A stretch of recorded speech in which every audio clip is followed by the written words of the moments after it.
Every day, something dramatic happens in the Caribbean that affects our lives. We'll give you the details. We'll give you the facts on Caribbean Perspective with Eddie Frederick.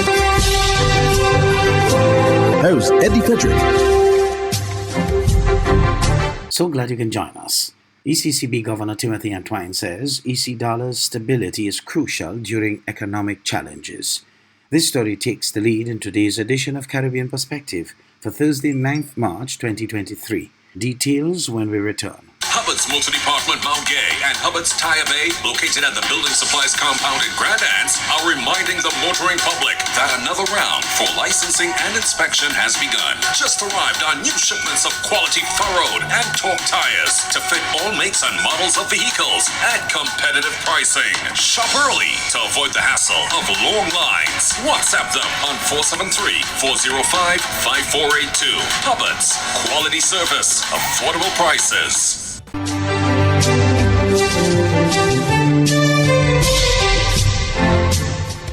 Welcome back.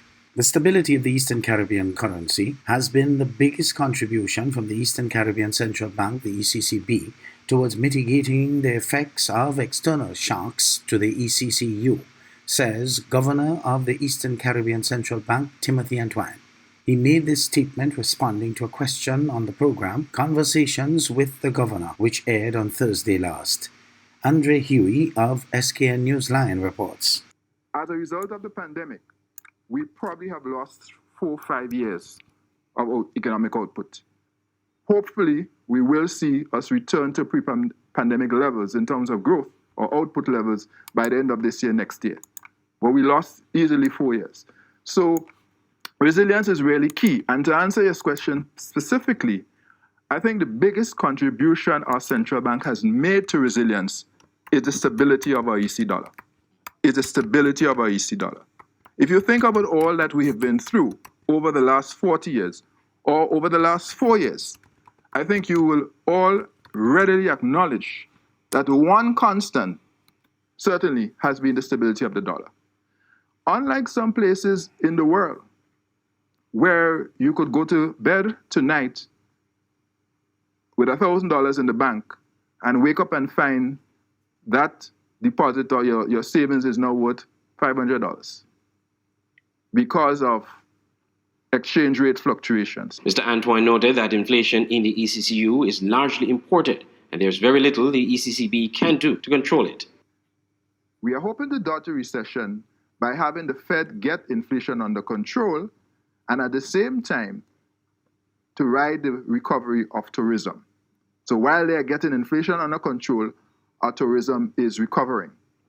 So if you look at the numbers in St. Kitts and Nevis, for example, last year, you did almost 500,000 arrivals. Just before the pandemic, you were at 1.2 million. Then everything declined precipitously. And then now we're starting to see the recovery, both on stayover and on cruise. Yes? So we're hoping that as the inflation gets under control, at the same time our tourism is recovering, we could find a way to escape a recession. And one of the things I should add to our recovery on tourism is air connectivity or airlift. So we welcome the announcement by the government here recently of that agreement with Inter-Caribbean. The impact of the slowdown in the global economy to ECCU countries has been less negative than first forecast. And this, the governor noted, is due in part to the resilience of the U.S. economy thus far. I'm Andre Huey for SKN Newsline. Jamaica's Prime Minister Andrew Holness says transitioning to a Republican status will be important for completing Jamaica's independence. Speaking to more than 50 residents and non-residents during a diplomatic week event at the Ministry of Foreign Affairs, he said the matter is an imperative that will consume our attention in Jamaica. He assured that the government is working closely with various stakeholders, including the opposition, to ensure that the preparatory process is seamless and allows for the full and effective engagement of our people. Bahamas' Minister of Labor and Immigration, Keith Bell, reveals immigration capture numbers. Cleopatra Murphy of Bahamas Tonight filed this report. Hundreds of illegal migrants have been apprehended in Bahamian waters in recent days. Among them, 2 boats laden with Haitian migrants and another with Dominicans, totaling 290. Minister of Labor and Immigration, the Honorable Keith Bell, says Defense Force and immigration officers detected one such vessel carrying Haitian migrants off the western coast of Andros Friday, which he says traveled along Cuban waters en route to the U.S. Given the remote location of the landing, the unlawful entrants were taken into custody on the 5th of March.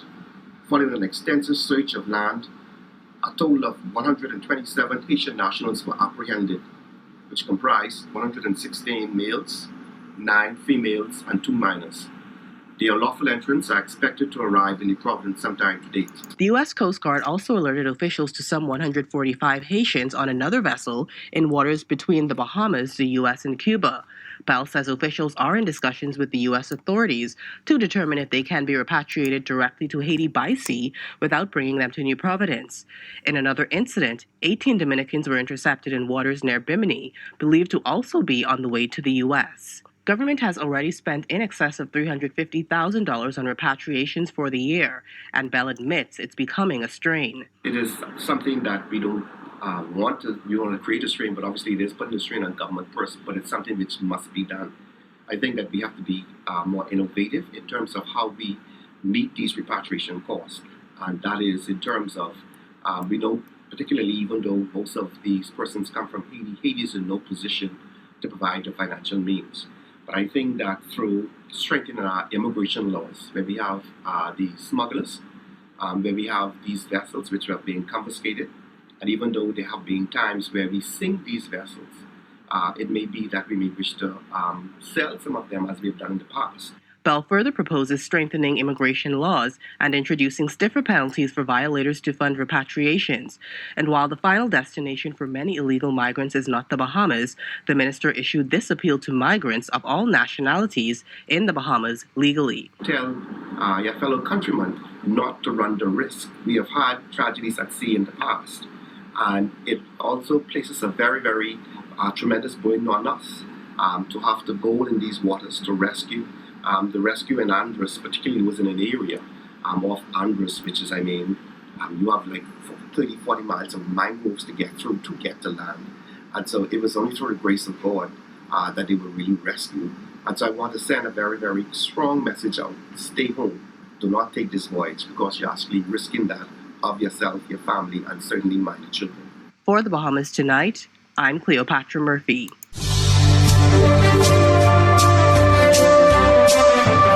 You're listening to Caribbean Perspective with Eddie Frederick.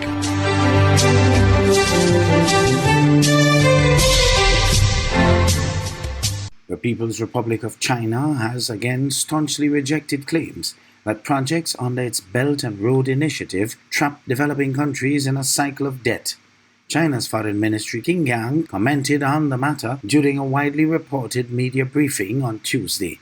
ABS's Terry Andrew reports from Beijing. In a press conference on Tuesday, Chinese Foreign Minister Qin Gang addressed major concerns facing the People's Republic of China on a global scale. The much talked about Belt and Road Initiative is China's signature infrastructure international program, which funded the renovation and expansion of the cargo port in St. John's with a concessional loan of some $90 million. Qin Gang rubbish claims that the BRI program is a debt trap to developing countries like Antigua and Barbuda. China should be the last one to be accused of the so-called debt trap. Data show that multilateral financial institutions and commercial creditors account for over 80% of the sovereign debt of developing countries. They are the biggest source of the debt burden on developing countries. Prime Minister the Honorable Gaston Brown alluded to this, arguing China's loan terms of 20 years with 5-year moratorium at 2% interest are much more realistic for developing countries compared with international financial institutions, including the World Bank, which offer loan funding over 10 years at 4% without a moratorium. China's foreign minister says the Belt and Road Initiative moved from vision to reality in 10 years. In development in partner countries and bringing real benefits to the people. A decade of efforts have laid down a pathway toward common development and created an array of national landmarks, livelihood projects, and milestones. He added the Belt and Road Initiative is a high-quality public good initiated by China and jointly built by all partners whose benefits are shared by the world. Terry Andrew, ABS News. Trinidad's opposition leader Kamla Persad-Bissessar calls the Director of Public Prosecution's decision to drop one of the cases in the Piarco International Airport corruption scandal, referenced as Piarco 3, good news. That matter was one of 5 involving alleged corruption and bid rigging in the construction of the airport. Persad-Bissessar celebrated the decision and bashed the ruling PNM during the UNC's Monday night forum. TV6's Alicia Boucher has more in this report. Piarco 3 was one of 5 legal battles initiated by the state stemming from allegations of corruption in the construction of Piarco International Airport. That 18-year-old matter, which pertained to an alleged bribe paid by former Cabinet Minister Carlos John and businessman Ishwar Galbaran Singh to former Prime Minister Basdev Pandey and his wife Omo Pandey of £25,000 sterling, was discontinued on Monday by Director of Public Prosecutions Roger Gaspard, Senior Counsel. Gaspard, who appeared before the court, stated that he was using his discretion based on the Constitution to make that decision, citing a low probability of securing convictions. United National Congress leader Kamla Persad-Bissessar had this to say on Monday night. Have you heard the good news today? You know which good news? After 25 years. No, wait, I tell you, we're not killing nobody. Calm down, stay calm. After 25 years of smears and lies to bring down a UNC government 25 years ago, the cases against Basdev Pandey, Oma Pandey, Ishwar Galbaran Singh, Carlos John, Brian Quaitung, for the past 25 years, persecuting these men. Why? Airport matter. Scandal. UNC's thief. UNC corrupt. No, you hear lie. All that is PNM lies.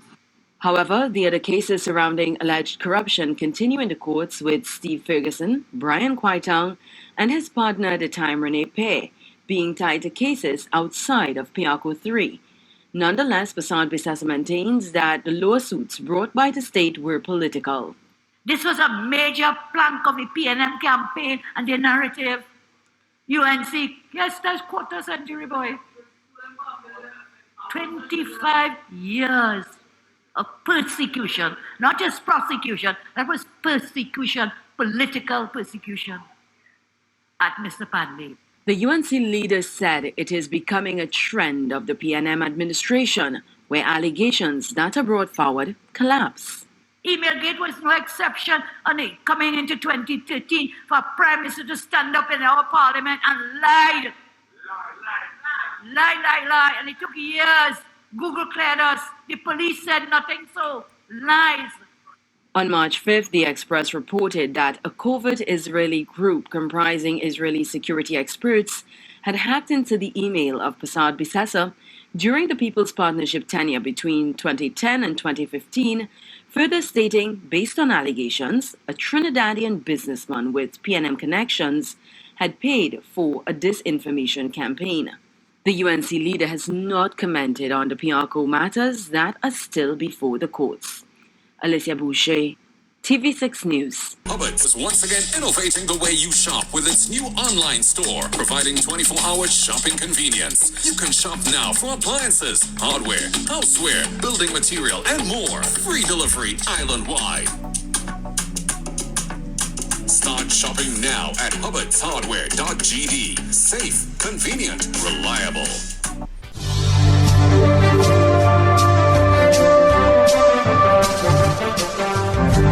I am Eddie Frederick. This has been Caribbean Perspective, a whole new approach to highlighting developments in the Caribbean. In the meantime, please continue to log on to CaribbeanPerspective.com for more daily news and more.